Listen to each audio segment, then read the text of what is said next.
रूस से गोवा आ रहे विमान में बम की खबर से मचा हड़कंप। अजूर एयरलाइंस के विमान को उज्बेकिस्तान किया गया डाइवर्ट। विमान में 7 क्रू मेंबर समेत 238 पैसेंजर सवार हैं। रूस से आ रहे फ्लाइट में अलर्ट जारी। 3 दिनों से जारी पहलवानों का धरना खत्म। खेल मंत्री से दूसरे दौर की बैठक के बाद माने पहलवान। खेल मंत्री और पहलवानों के बीच कल 7 घंटे तक चली मीटिंग। पहलवानों ने ऐलान किया कि वो जंतर मंतर पर प्रदर्शन नहीं करेंगे। पहलवानों के आरोपों की जांच के लिए कमेटी गठित। अनुराग ठाकुर ने कहा, जांच कमेटी 4 हफ्तों में देगी रिपोर्ट। केंद्रीय मंत्री अनुराग ठाकुर ने कहा कि कमेटी की जांच पूरी होने तक कुश्ती संघ के अध्यक्ष दैनिक कार्यों से दूर रहेंगे और वो जांच में सहयोग करेंगे।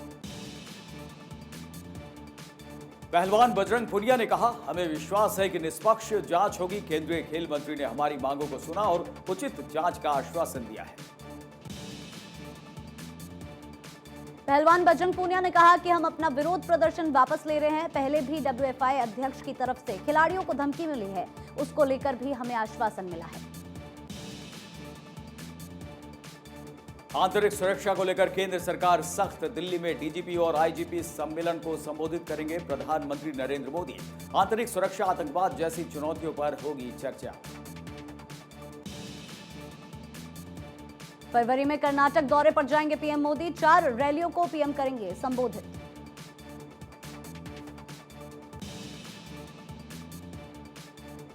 रन फॉर G20 वाकाथन आज लखनऊ में मुख्यमंत्री योगी आदित्यनाथ ने दिखाई झंडी। G20 के लोगों का भी किया लोकार्पण।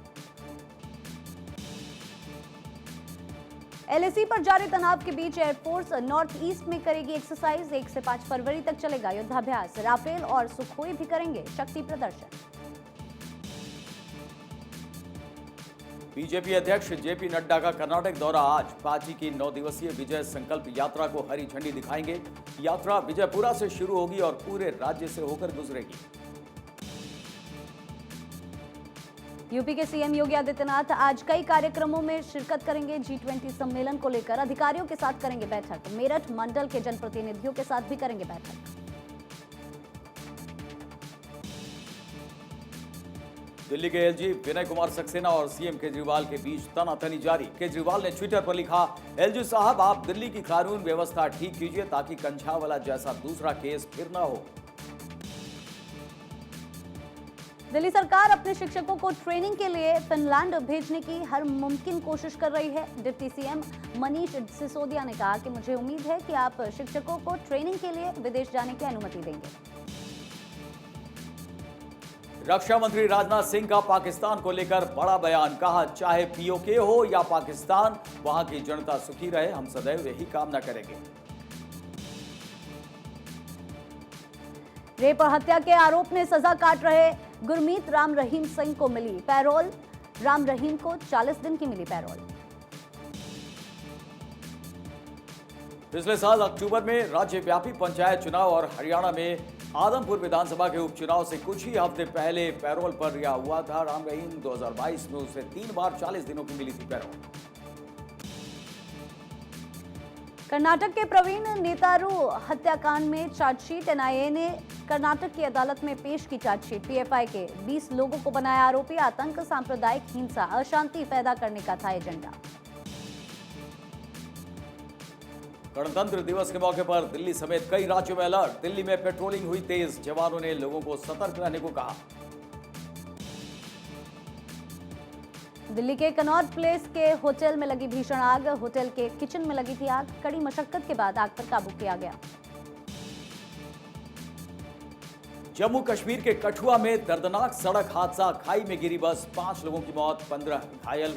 कॉक से डन्नू पैरोल जा रही थी बस। मौनी अमावस्या को लेकर आज गंगा घाटों पर भीड़। गंगा में आस्था की डुबकी लगा रहे श्रद्धालु। प्रयागराज में मौनी अमावस्या को लेकर सुरक्षा। हेलीकॉप्टर से संतों श्रद्धालुओं पर बरसाए जाएंगे फूल। सुकेश चंद्रशेखर से जुड़े मनी लॉन्ड्रिंग मामले में जैकलीन फर्नांडिस और नोरा फतेही के स्टेटमेंट सामने आ चुके हैं। दोनों ही एक्ट्रेसेस ने सुकेश और उनके एक्टिव एसोसिएट पिंकी ईरानी पर गंभीर आरोप लगाए हैं। बागेश्वर धाम के पीठाधीश्वर धीरेन्द्र कृष्ण शास्त्री के समर्थन में योग गुरु स्वामी रामदेव आ गए हैं। उन्होंने कहा, कुछ पाखंडी धीरेन्द्र शास्त्री पर टूट पड़े हैं और पूछ रहे हैं, बालाजी की कृपा क्या है, हनुमान जी की कृपा क्या है। बागेश्वर महाराज पर गरमाई सियासत, स्वामी रामदेव के बाद समर्थन में आए बीजेपी राष्ट्रीय महासचिव कैलाश विजयवर्गीय। कहा, सनातन धर्म पर ही सवाल क्यों। छत्तीसगढ़ के कैबिनेट मंत्री कवासी लखमा ने दी है धीरेन्द्र शास्त्री को चुनौती। पंडित धीरेन्द्र कृष्ण शास्त्री को छत्तीसगढ़ के मंत्री कवासी लखमा ने दिया चैलेंज। उन्होंने कहा, अगर धर्मांतरण हो रहा होगा तो मैं राजनीति छोड़ दूंगा, आप पंडित का काम छोड़ दीजिए।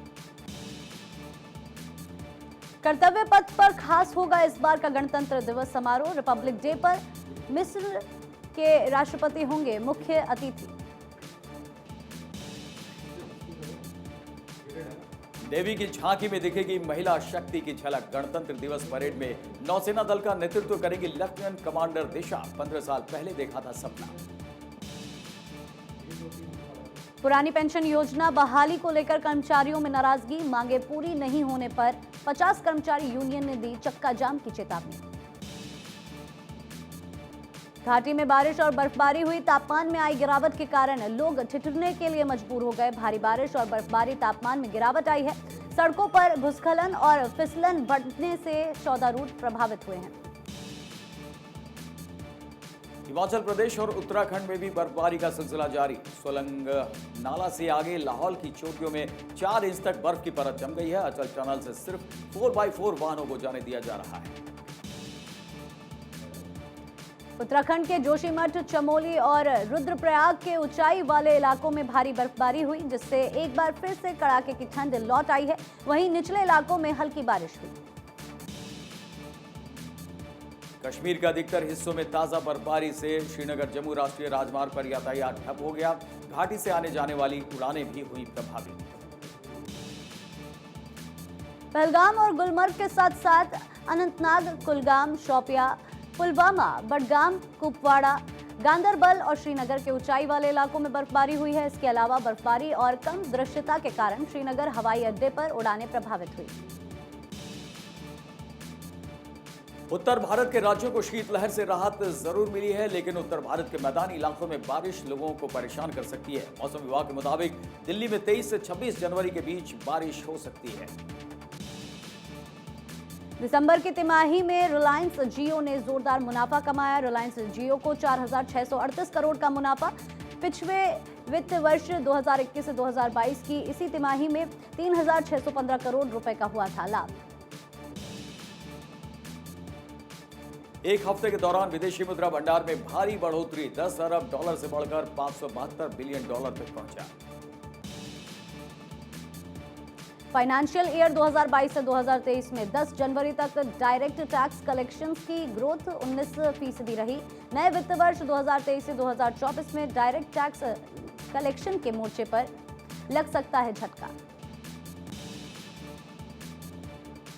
12 करोड़ लेकर ऑक्शन में उतरेंगी महिला आईपीएल की टीमें। हर साल पर्स में 1.5 करोड़ रुपए का इजाफा होगा। 25 जनवरी को 5 टीमों के नाम सामने आने के बाद होगा ऑक्शन। गूगल 12,000 कर्मचारियों की करेगा छटनी। सुंदर पिचाई ने लिखा इमोशनल लेटर, मदद का किया ऐलान। संगठित क्षेत्रों में बढ़ रही नौकरियां। नवंबर 2022 में ईपीएफओ से जुड़े 16 लाख से ज्यादा सब्सक्राइबर्स। डिजिटल पेमेंट के मामले में भारत बना नंबर 1। यूपीआई सबसे आगे, पीछे छूटे अमेरिका और फ्रांस जैसे देश। जापान में महंगाई का अटैक। 41 साल के रिकॉर्ड स्तर पर महंगाई। खाने पीने की चीजों से लेकर रसोई गैस तक हुई महंगी।